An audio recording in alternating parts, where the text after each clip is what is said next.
My name is Luann, and I'm 32 years old.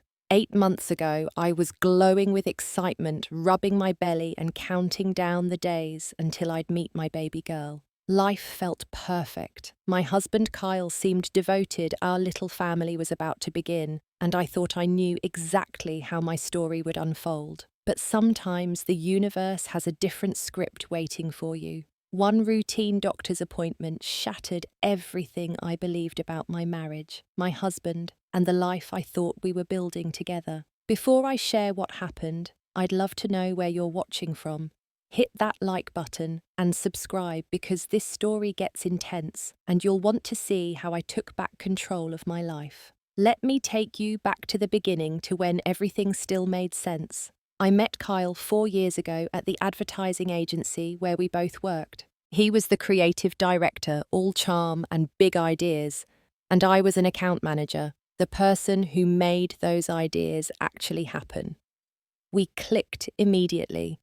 He wasn't like the other guys in the office who were always trying too hard. Kyle seemed genuine, like he really saw me. Our first date was at this tiny Italian place in North Beach.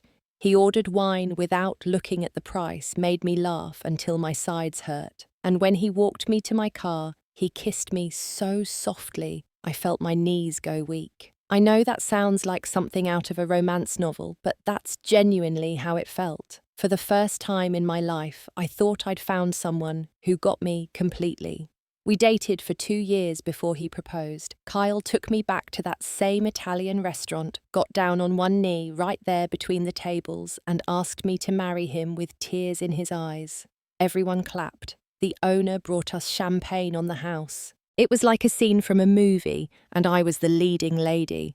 Our wedding was small but beautiful up in Napa Valley, with about 50 of our closest friends and family. We said our vows under a canopy of grapevines, and I remember thinking this was the happiest day of my life. Kyle's family was there, of course. His mother, Patricia, elegant and cold in her designer dress. His older sister, Georgina, who worked in fashion and made sure everyone knew it. His younger brother, Marcus, the charming playboy, who couldn't commit to anything except his car collection. They were wealthy, the kind of family that owned a chain of luxury hotels across the Pacific Northwest. And I was just a teacher's daughter from Sacramento who put herself through college. But Kyle always told me that's what he loved about me. He said I was real genuine, not like the shallow women in his social circle who only cared about status and money. He said I grounded him, made him want to be better. The first 3 years of our marriage were focused on building our careers. We bought a beautiful craftsman house in Oakland, renovated the kitchen together on weekends, and talked about our future. We agreed we wanted kids, just not right away. We wanted to be financially stable first, to travel a bit, to enjoy being young and in love. Then last year, we decided we were ready.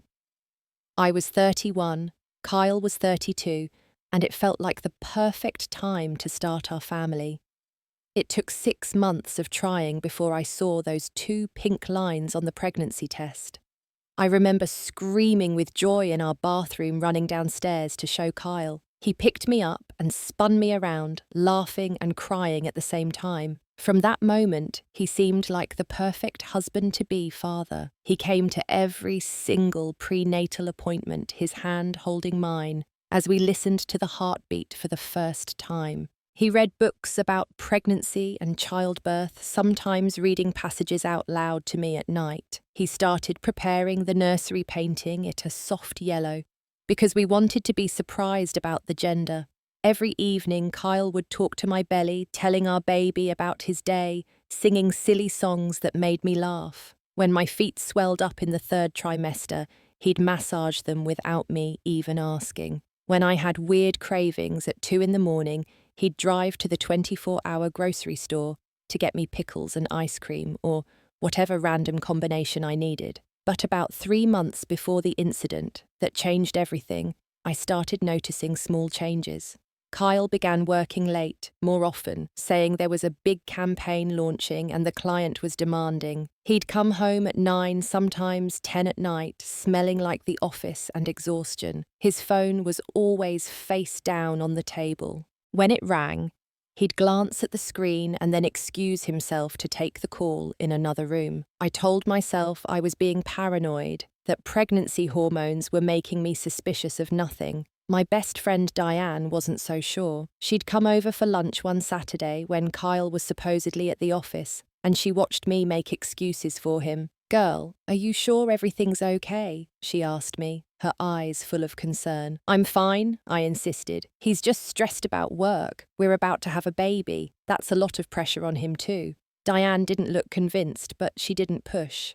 She just squeezed my hand and said, "You know, I'm here if you need me, right?" I smiled and changed the subject, but her words stuck with me. Late at night, when Kyle was asleep next to me, I'd lie awake wondering if my instincts were trying to tell me something. But every time I started to doubt, Kyle would do something sweet, bring me flowers, cook my favorite dinner, kiss my forehead and tell me he loved me, and I'd convince myself I was worrying over nothing. Then came the week that shattered my denial. Kyle told me he had to go to Denver for a 3-day business trip. Some client wanted face-to-face meetings about a major contract. I was disappointed because he'd be missing my 32-week ultrasound, an important checkup where we'd get detailed images of the baby and make sure everything was developing properly. "I really wish I could be there," he said, looking genuinely sorry. "But this client is crucial. If I land this account, it could mean a promotion, more financial security for our family." How could I argue with that? So I told him it was fine that I'd take lots of pictures and videos to show him when he got back. The night before my appointment, Kyle called from Denver, or at least that's where he said he was. "Baby, I'm so sorry," he said, and I could hear airport announcements in the background. My flight got delayed. "There's weather issues. I won't make it back in time for your appointment tomorrow." "It's okay," I lied, fighting back tears. "I'll be fine. Diane said she'd come with me." "You're amazing," he said. "I love you so much. I'll make it up to you, I promise." "I love you too," I whispered before hanging up. The next morning, I woke up feeling lonely and a bit sorry for myself. This was supposed to be something we did together, but I got dressed putting on my favourite maternity dress and drove myself to the women's health clinic downtown. The clinic was a place I knew well by then. I'd been coming there since my first ultrasound at 8 weeks. The waiting room had pale blue walls, decorated with framed photographs of babies, and soft music played from hidden speakers. The receptionist, a kind woman named Maria, always greeted me with a warm smile. "Good morning, Luann," she said as I checked in. "How are you feeling today, Big?" I joked, rubbing my belly. "Ready to meet this little one."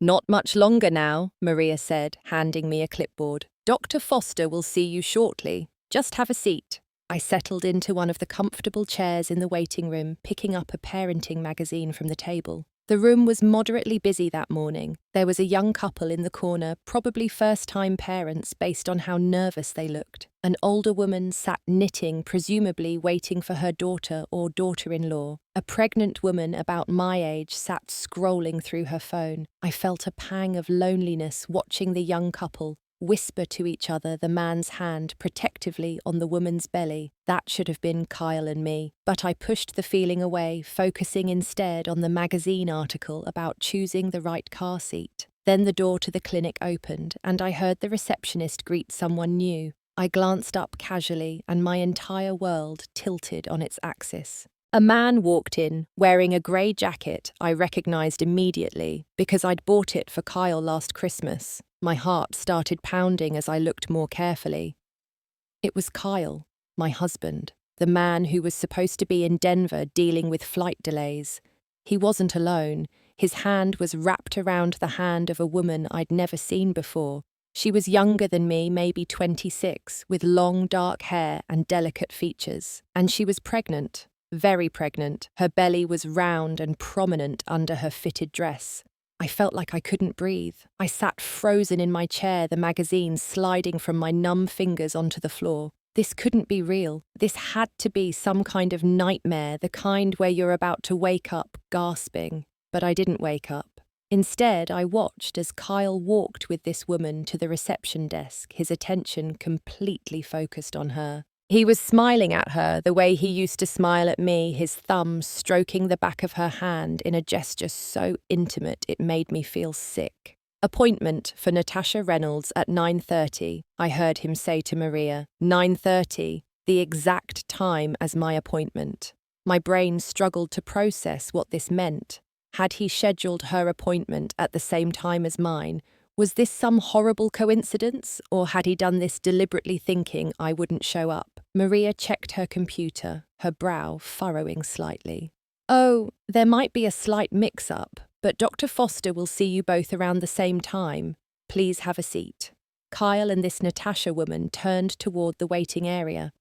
I quickly looked down, grabbing another magazine and holding it up to partially hide my face. I was sitting in a corner spot, partially obscured by a decorative column. They hadn't noticed me yet. They sat down just a few chairs away from me, close enough that I could hear them talking in low voices, close enough to see Kyle lean in and whisper something that made Natasha giggle, close enough to watch him rest his hand on her pregnant belly, his face soft with an expression I thought belonged only to me and our baby. My mind was racing so fast, I thought I might pass out. How long had this been going on? Who was this woman? How pregnant was she? The questions piled up faster than I could process them, each one more devastating than the last. Kyle had lied about Denver. He'd lied about the flight delay. He'd been here in San Francisco, planning to bring his pregnant mistress to the same doctor I used at the same time as my appointment. The audacity of it was almost incomprehensible. I forced myself to breathe slowly, trying to keep the panic at bay. My baby needed me to stay calm, but inside I was falling apart, every certainty I'd built my life on crumbling like sand. I don't know how long I sat there watching them from behind my magazine shield. It could have been 2 minutes or 20. Time felt strange, stretchy, and compressed all at once. My heart was beating so loudly, I was sure everyone in the room could hear it.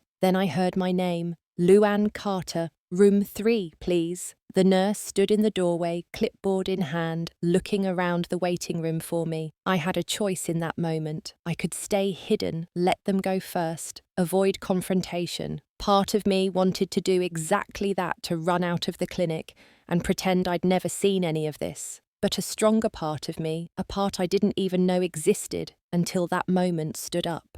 I gathered my purse, smoothed down my dress, and walked directly past Kyle and Natasha on my way to the examination room. I saw the exact moment Kyle noticed me. His head turned, following the sound of my name being called. Our eyes met. The colour drained from his face so fast I thought he might faint. His mouth opened, but no sound came out. Natasha, noticing his reaction, looked up at me with curious, innocent eyes. I stopped walking, stopped right in front of them. The nurse was still holding the door open, waiting for me, but I didn't move. I couldn't. "I thought you were in Denver," I said. My voice came out calm, almost conversational, which surprised me. Inside, I was screaming. Kyle stood up so quickly, he knocked his chair back slightly. "Luann, I can explain." Natasha was looking between us now, confusion spreading across her pretty face.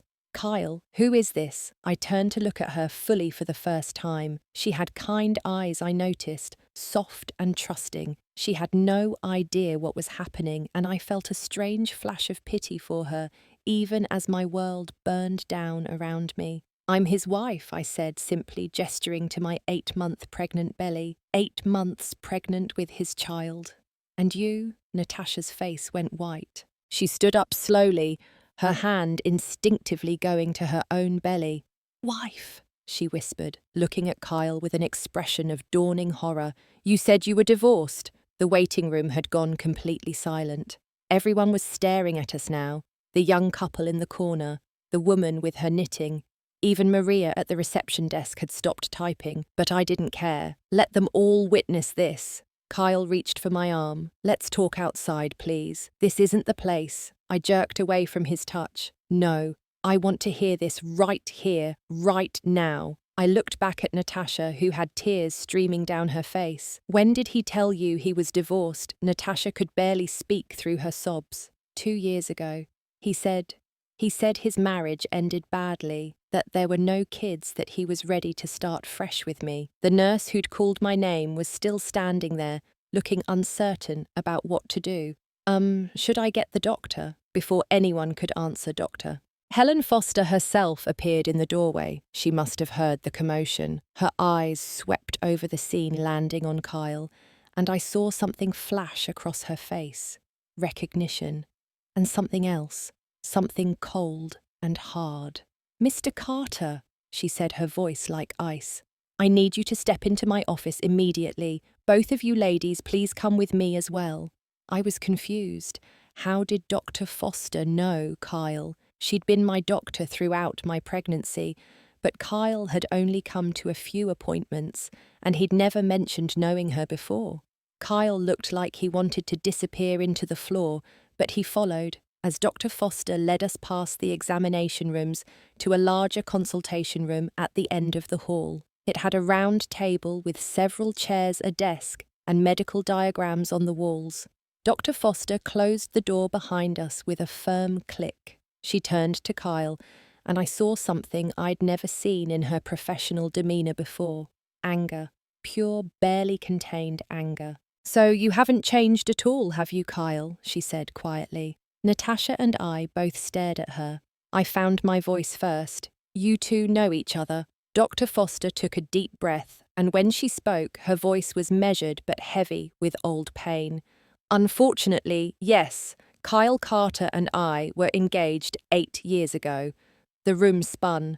I grabbed the back of a chair to steady myself. What Dr. Foster nodded, her eyes never leaving Kyle's face. I was a resident then, working impossible hours building my career. Kyle and I had been together for 3 years. He proposed, and I thought we were building a future together. Then I found out he was sleeping with one of the nurses at the hospital where I worked. When I confronted him about it, he disappeared. Literally. He cancelled our engagement via text message and moved to a different city. I didn't hear from him again. She finally looked at me, and I saw compassion mixed with regret in her eyes. "I had no idea you were married to him until I saw his name on your intake forms. By then, you were already my patient, and ethically, I couldn't just abandon your care. I convinced myself he'd changed, that it was ancient history, but clearly I was wrong." Natasha had collapsed into a chair, crying softly. "I can't believe this. I can't believe any of this." Kyle stood there, looking between the three of us like a trapped animal. I never meant for any of this to happen." Dr. Foster's laugh was bitter. "You never mean for it to happen, Kyle, but it keeps happening anyway, doesn't it?" I felt a sharp pain in my belly and gasped, my hand flying to my stomach. Dr. Foster was at my side immediately, her professional mask sliding back into place. "Are you having contractions? I don't know," I said, breathing through another wave of pain. "Maybe. It hurts." Dr. Foster helped me sit down, then pressed a button on the wall that I knew would summon a nurse. She turned to Natasha. "You too. Both of you need to be examined. Stress like this can trigger early labour." A nurse appeared and Dr. Foster gave rapid instructions. Within minutes, Natasha and I were in separate examination rooms. I lay on the table while Dr. Foster checked me over her hands, gentle and professional. "Your baby's heartbeat is strong," she said, showing me the monitor. "You're not in labour, just experiencing stress contractions. But you need to calm down. I know that's easy to say and hard to do, but right now, your daughter needs you to breathe."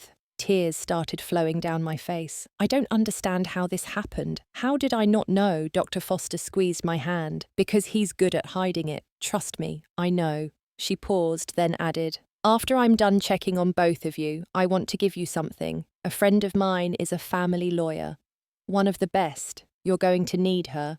After Dr. Foster confirmed that both Natasha and I were stable, she gathered us back in the consultation room. Kyle was there, sitting in a chair, looking like he'd aged 10 years in the past hour. When we entered, he stood up, but none of us acknowledged him. Dr. Foster sat down and folded her hands on the table. I'm not a therapist, and this is highly unusual, but I feel I have a responsibility here. She looked at Kyle. You're going to sit there and tell these women the truth, all of it. And if you lie or try to minimize anything, I'll know. Kyle swallowed hard. He couldn't meet anyone's eyes. I met Natasha about a year ago. She worked at one of our client companies. We started talking, having coffee. It was just supposed to be friendly at first. Natasha's voice was hollow. You told me you'd been divorced for 2 years, that you had no kids, that you were lonely and ready to find love again. I know, Kyle said miserably. I lied.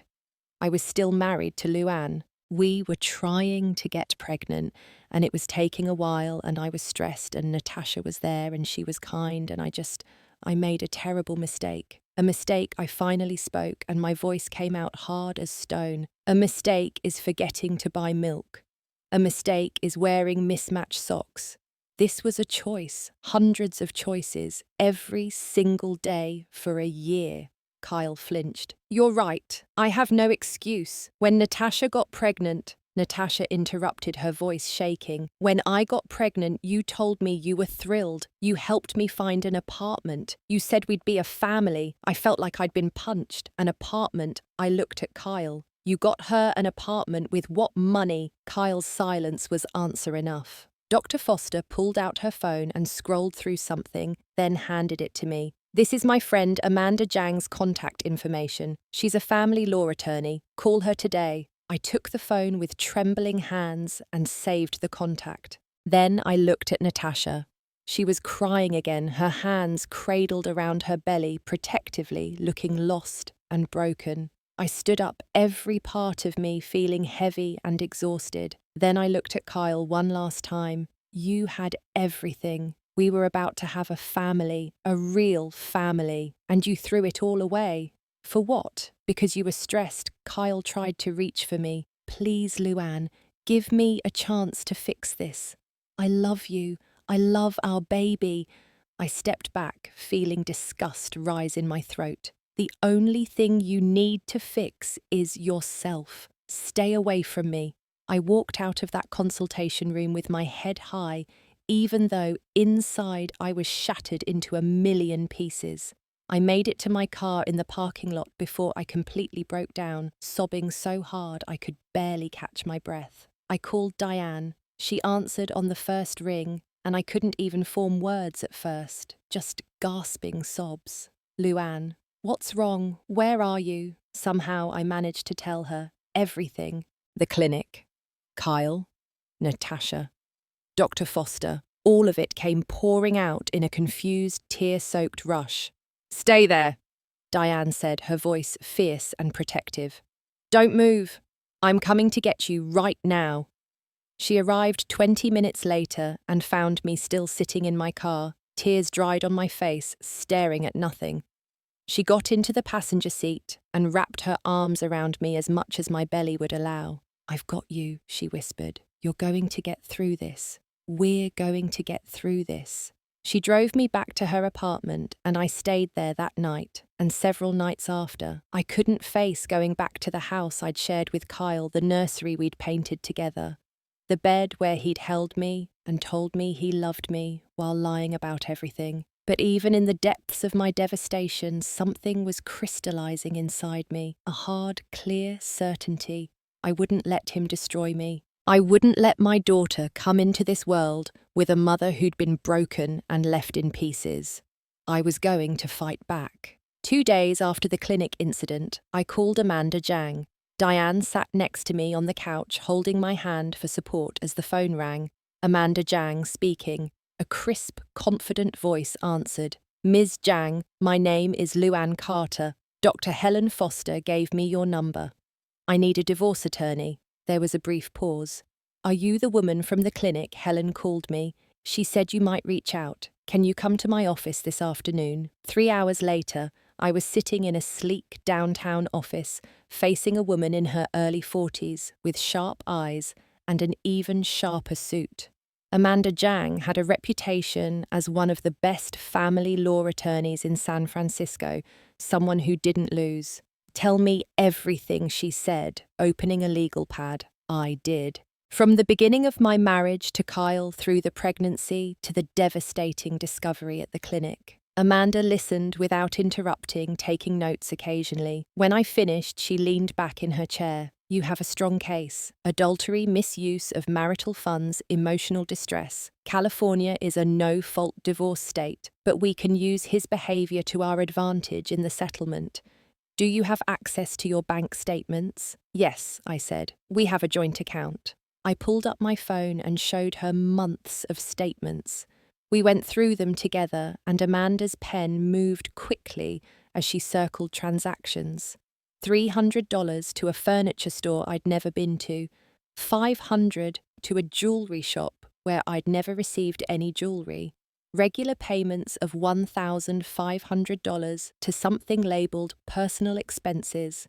This is probably her rent, Amanda said, tapping the recurring payment. How much would you estimate he spent on this other woman? We tallied it up. Over the past year, Kyle had siphoned more than $50,000 from our joint account. Money that should have been going toward our baby's future, toward our home, toward our life together. We can get this back, Amanda said firmly. And more.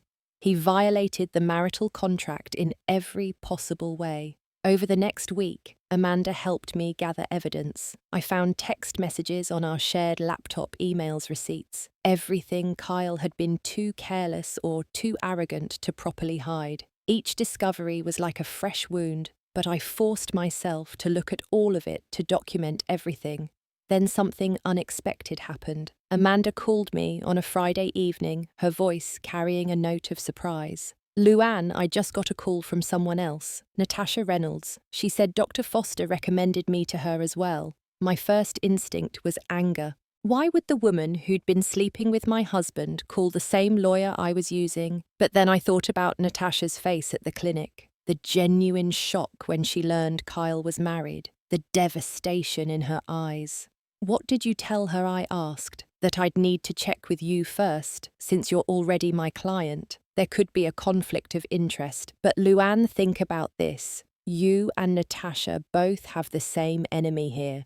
Kyle lied to both of you. If you work together, you're twice as strong. I was quiet for a long moment. Finally, I said, set up a meeting. All three of us.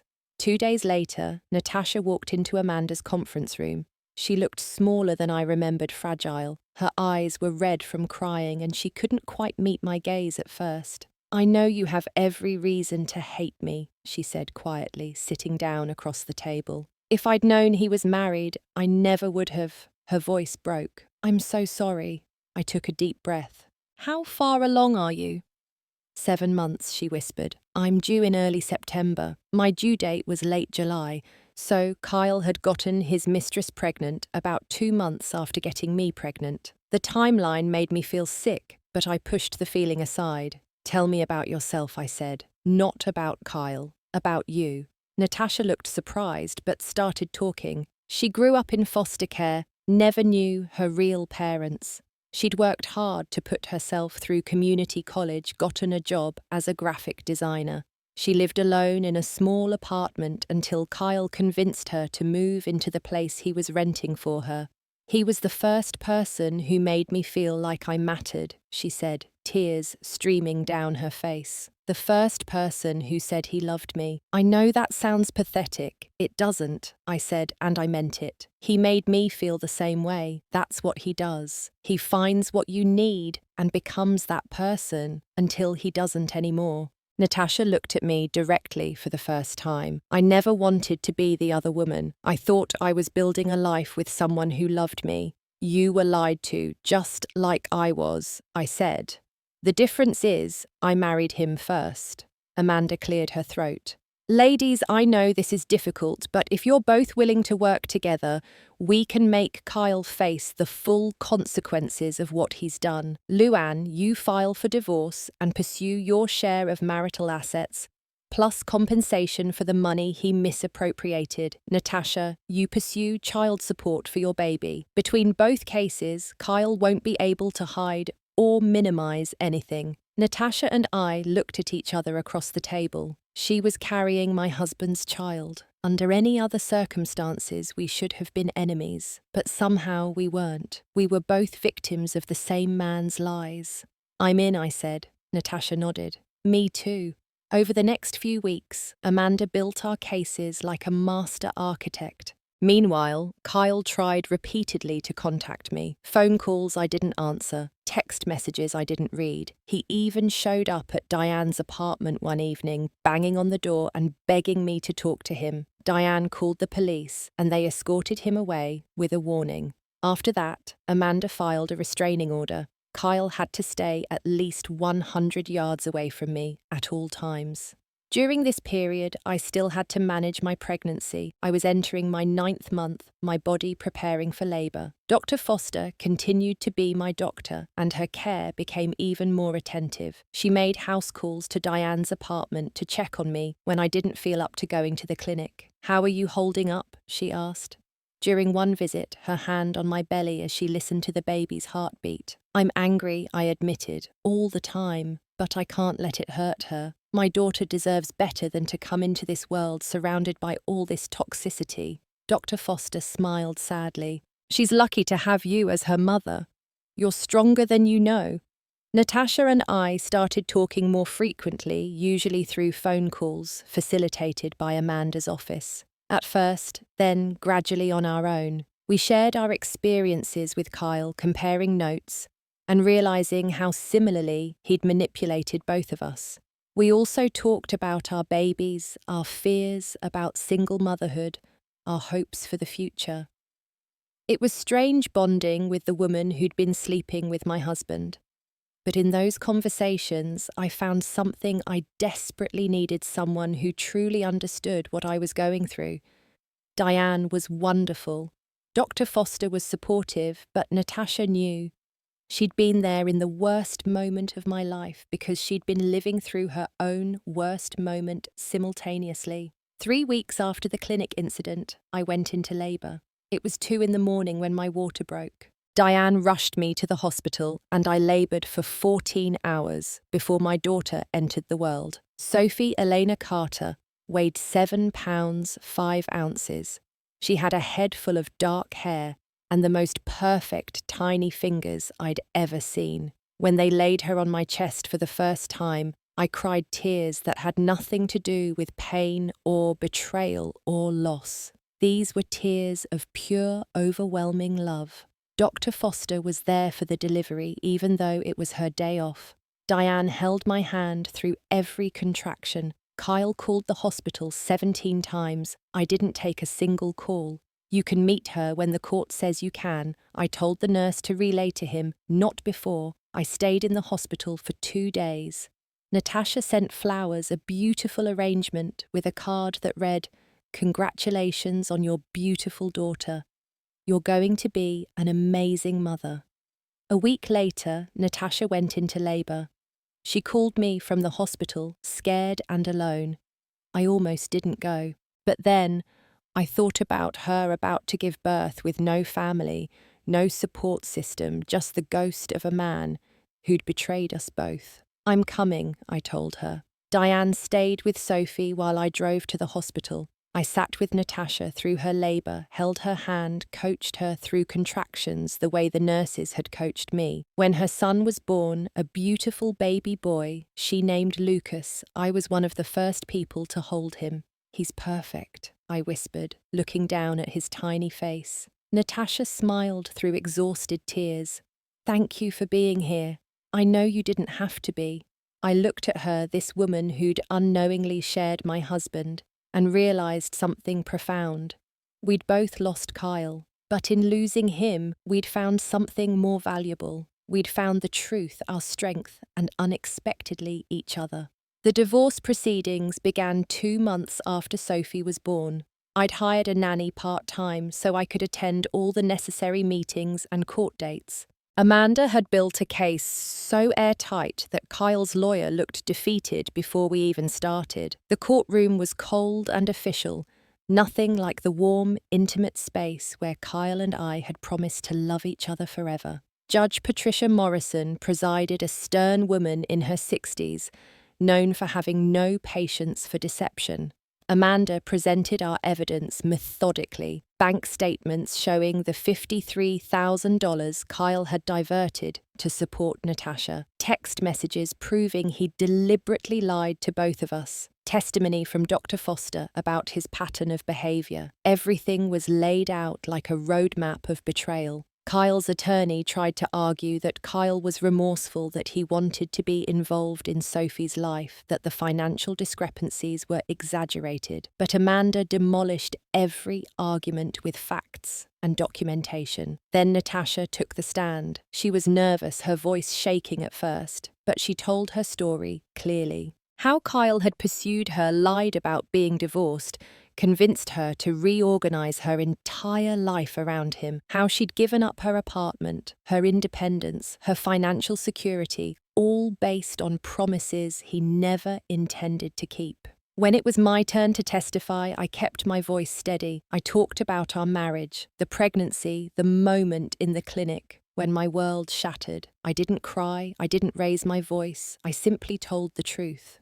Kyle took the stand last. He looked terrible, like he hadn't slept in weeks. His lawyer had coached him to show remorse, and he tried. He talked about being overwhelmed, making terrible choices, wanting to make amends. But when Amanda cross-examined him, asking him direct questions about specific lies, specific moments of deception, he had no good answers. Just excuses, just justifications that sounded hollow even to him. Judge Morrison's ruling came down hard. She awarded me full physical custody of Sophie, with Kyle permitted supervised visitation only twice a month. He was ordered to pay $2,000 monthly in child support until Sophie turned 18. He had to reimburse the $53,000 he'd misappropriated from our joint account. The marital assets, including our house and savings, were divided 70-30 in my favour, and he was responsible for all court costs and attorney fees for both sides. Separately, in Natasha's paternity case, Kyle was ordered to pay another $2,000 monthly in child support for Lucas. Between both children, Kyle was on the hook for $4,000 every month, plus the debt he owed me, plus legal fees that totaled nearly $30,000. His lawyer filed paperwork showing that Kyle's salary couldn't sustain these obligations. He'd already been demoted at work after the scandal became public. His reputation in the industry was destroyed. Several clients had specifically requested he be removed from their accounts. Judge Morrison was unmoved. "You created this situation, Mr. Carter. You'll find a way to meet these obligations, or you'll face contempt charges." When we left the courtroom, I felt lighter than I had in months. Justice hadn't erased the pain, but it had validated it. The system had looked at what Kyle did and said, "This was wrong. You deserve compensation. You deserve protection." Outside the courthouse, Natasha was waiting. Amanda had scheduled our hearings back to back, so we'd both be there. When Natasha saw me, she smiled. We'd won, both of us.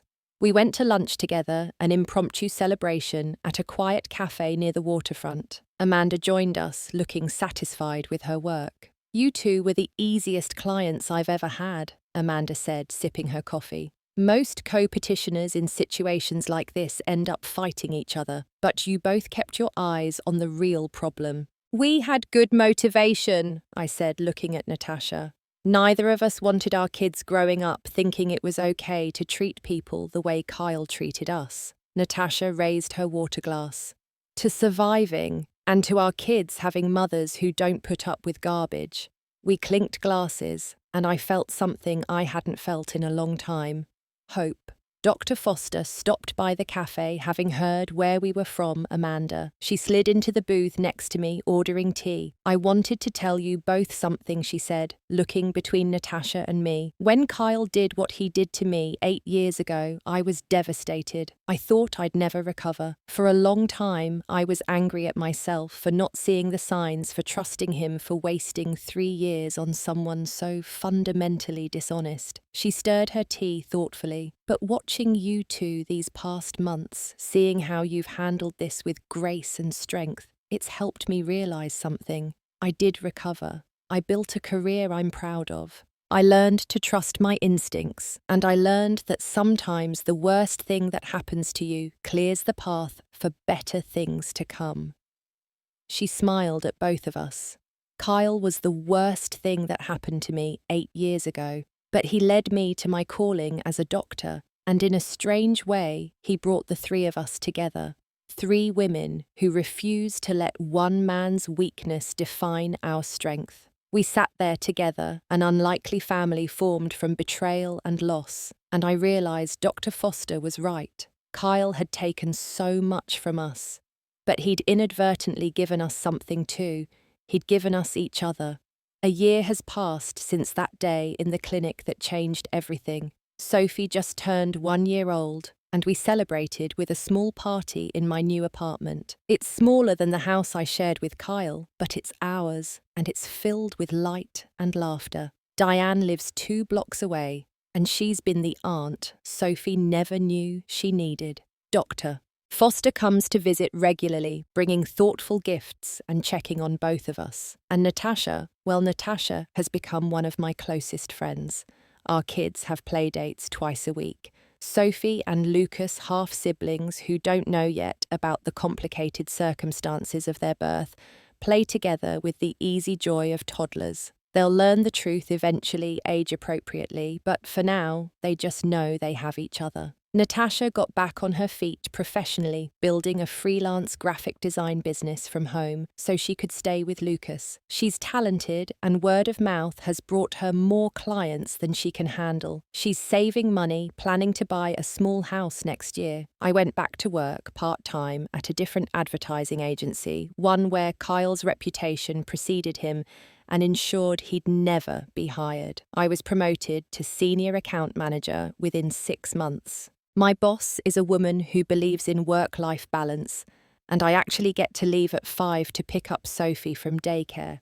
Kyle sees Sophie twice a month as the court ordered. The visits are supervised by a social worker and they take place at a neutral location. Sophie is too young to understand who he is right now. As she gets older, I'll make sure she knows her father, but I'll also make sure she knows the truth. Not in a way meant to poison her against him, but in a way that teaches her to recognize red flags, to value honesty, to never accept less than she deserves. Kyle has asked through his lawyer for increased visitation. Amanda has filed responses asking for evidence that he's addressed his pattern of deceptive behaviour. So far, Kyle hasn't provided any.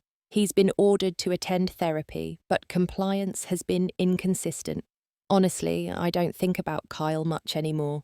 Not with anger, not with longing, not with anything really. He's become a figure from my past, someone who taught me hard lessons about trust and resilience. Dr. Foster was at Sophie's birthday party, and we talked while the kids ate cake and made a mess. She told me something that stuck with me. You know, she said, watching Sophie laugh as Lucas smashed frosting everywhere when Kyle left me all those years ago, I thought my life was over. I thought I'd never trust anyone again, never be happy again. But look at us now. You, me, Natasha. 3 women who refused to stay broken. I looked around my small apartment at the people who'd become my chosen family. Diane helping Natasha clean frosting off Lucas's face. Dr. Foster holding Sophie on her lap, reading her a picture book.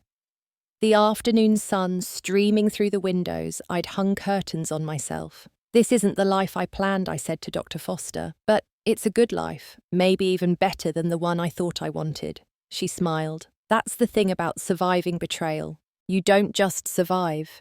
You discover parts of yourself you never knew existed. You build something new from the rubble, and sometimes what you build is stronger than what fell apart. That night, after everyone left, and Sophie was asleep in her crib, I stood in her nursery, looking at my daughter. She slept peacefully, one tiny fist curled near her face, completely unaware of the drama that had surrounded her arrival into this world. I made her a silent promise. I promised her that I would teach her to be strong, but not hard to trust, but verify to love, but never lose herself. I promised her that she would grow up seeing her mother stand tall, work hard, and build a life of integrity. Most importantly, I promised her that she would never, ever think it was acceptable to be treated the way Kyle treated me, or the way he treated Natasha, or the way he treated Dr. Foster. My phone buzzed with a text. It was from Natasha. "Thank you for today. Lucas had the best time. So did I. You've given us a family we never had." I texted back. "We gave each other a family. That's even better." And it was true. This unconventional, complicated, beautiful family we'd built from the ashes of Kyle's betrayal was something special, something real, something that belonged to us and no one else. I thought about that ultrasound appointment, walking into the clinic 8 months pregnant, expecting a routine checkup. I thought about seeing Kyle with Natasha the moment everything shattered. I thought about Dr. Foster stepping in the first person to speak and cut through the lies. That moment had felt like the end of my world. In many ways it was, but it was also the beginning of something new, a life where I wasn't defined by someone else's choices, where I had real friends who'd been through fire with me, where my daughter would grow up seeing strength instead of compromise. I've learned that betrayal, as devastating as it is, can be a teacher. It taught me that I'm stronger than I thought. It taught me that sometimes the people who hurt you accidentally lead you to the people who heal you. It taught me that rock bottom can be a foundation if you're brave enough to build on it. Now, when people ask me about Sophie's father, I tell them the simple truth. He's not in the picture much, and we're okay with that. We're more than okay. We're thriving. That ultrasound appointment was supposed to be routine. Just another checkup in a long series of prenatal visits. Instead, it became the day I saw the truth lost a husband, but gained something far more valuable. I gained my self-respect. I gained real friends who showed up when it mattered. I gained a life built on honesty instead of pretty lies. And honestly, I wouldn't trade that for anything. So I want to ask you something. Have you ever had a moment where everything fell apart but led you somewhere better? Have you ever had to choose between comfortable lies and hard truths? Drop a comment and share your story. And if this resonated with you, please hit that like button and subscribe to this channel. Share this with someone who needs to hear that they're stronger than they know, that betrayal doesn't have to be the end of their story. It can be the beginning of something real. Thank you for listening to my story. Thank you for being here. I hope that wherever you are, whatever you're going through, you remember this. You deserve honesty. You deserve respect. You deserve a life built on truth. And if you're not getting that, you have the strength to walk away and build something better. Take care of yourselves. And remember, sometimes the worst thing that happens to you clears the path for the best thing that hasn't happened yet.